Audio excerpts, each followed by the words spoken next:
woman in North Carolina, and she has 2 young children, and she's actually losing custody, prime custody of her kids. Primary custody of her kids, I should say, because of the fact that she has a terminal illness. She's been diagnosed with breast cancer. It's a stage 4 breast cancer because it's now spread to her bones.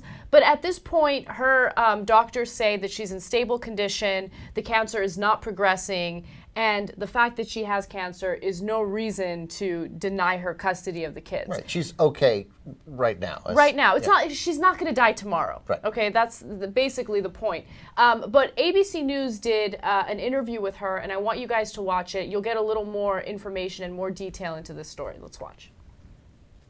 Anybody who knows me knows that I've made my children my life. A life where time is running short. Elena Giordano had perhaps the perfect life. A husband and 2 adorable children. But then things started to unravel. We saw that, in fact, it was spread out on the bones, which makes it a stage 4 cancer. Then things really started to go south. Elena's marriage fell apart. It kind of rocked the boat. The 37-year-old Durham woman's divorce got ugly, really ugly. Allegations of cheating and other domestic problems, followed up by a nasty custody fight. So on April 25th, we went in to get the ruling. It was pretty shocking. Shocking because Elena lost custody of her kids. The judge made that ruling after a psychiatrist recommended that the children live with their father because of, quote, the deteriorating condition of their mother's health.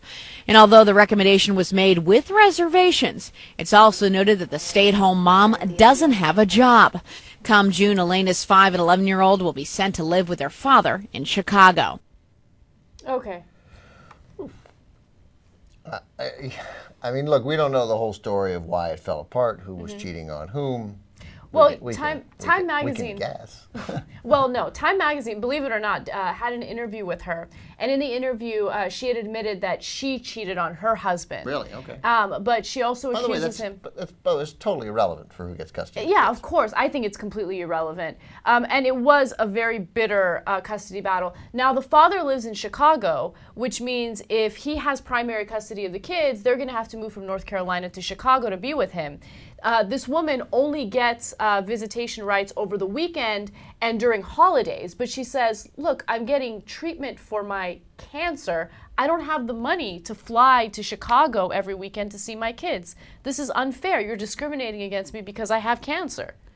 Yeah, so this raises some interesting overall issues about sort of how much a disease, how significantly a disease should play into these custody issues. I think 0%. Well, I don't think 0%. Obviously, mental health plays into it. No, of course, Right. mental health does. But when it has to do with things like cancer or, you know, I don't know, some other disease, even if it's HIV or AIDS or something like that, I don't.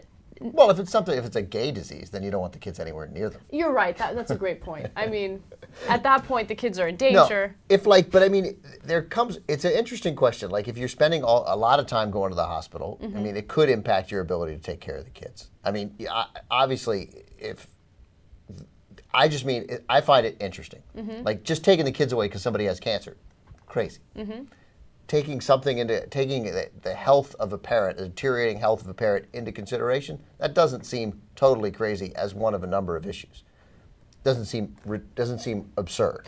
If the parent faces imminent death, like that parent is not able to take care of the children because of his or her physical limitations, then okay, of course, then that should play a role. But we're talking about a woman in North Carolina. Yes, she's been diagnosed with stage 4 breast cancer, but she's able to move around. She's able to take care of her kids. She looks like she's fine. She's there mentally. Yeah, totally. No, I agree with you. I just find it, I think it's interesting how it works out. And of course, we're outraged that she's losing the kids, but maybe the father should have the kids in the first place. We don't know. I like the big issue of, like, how does this factor in? It's interesting because it's tough, right? It is tough. For these kids, it's a horrible tragedy. I mean, and the father, I got it. He's really pissed. He's furious.